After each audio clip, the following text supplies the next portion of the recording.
Namo. Thanks so much for joining me for a daily practice check-in. Listen, listen, listen. This wonderful sound calls us back to our true home.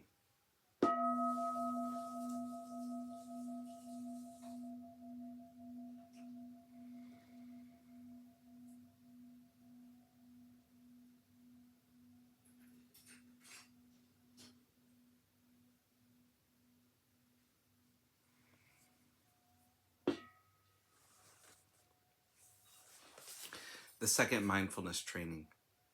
Aware of the suffering caused by exploitation, social injustice, stealing, and oppression, I vow to cultivate loving kindness and learn ways to work for the well-being of people, animals, plants, and minerals. I will practice generosity by sharing my time, energy, and material resources with those who are in real need.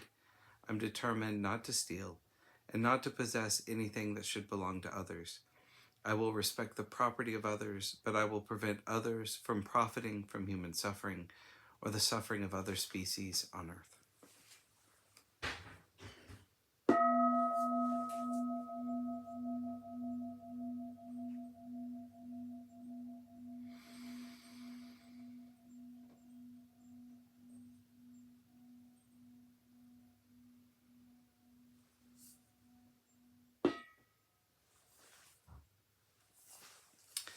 For our Dharma lesson, we've been reading More Than Mindfulness, Widening the Field of Practice by the Monastics of the Thai Forest Sangha, and we're continuing in a talk by Ajahn Jayasaro on the paramis as practices of liberation.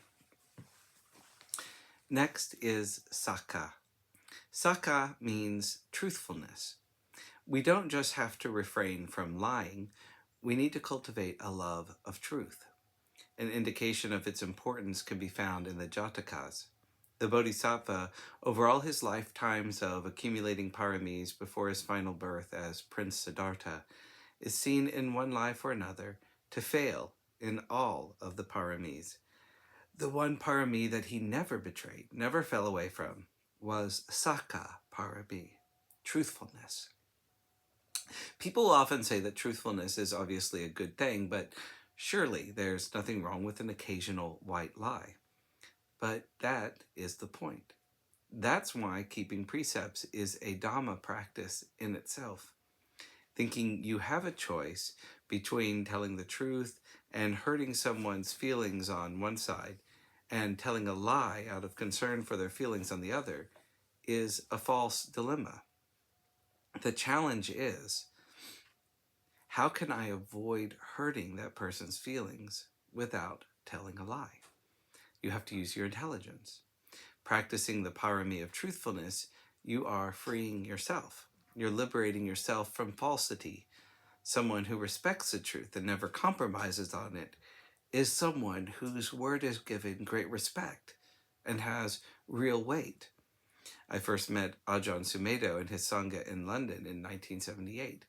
One of the things that inspired me the most was they all seemed to me to be practicing what they preached. They seemed to me to be true to their vocation, sincere in what they were doing. Sakha is a wonderful quality to develop. It is truly liberating. There is no need for doubt, should I tell the truth or not?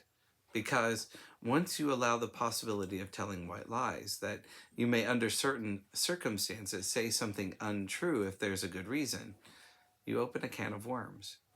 Your weaselly mind soon finds a way to use that loophole to excuse lies that are not actually noble or compassionate at all. Maybe it's just that you fear the reaction of the other person, or you just don't want the complications that might arise. Your convenience before the truth and your Sakha parami never grows. Caring for Sakha is a true purification of mind.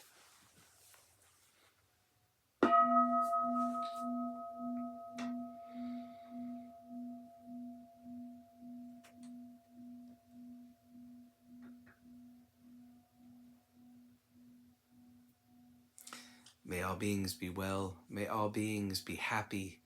May all beings be at peace. Namo. Phat. Thanks so much for joining me today.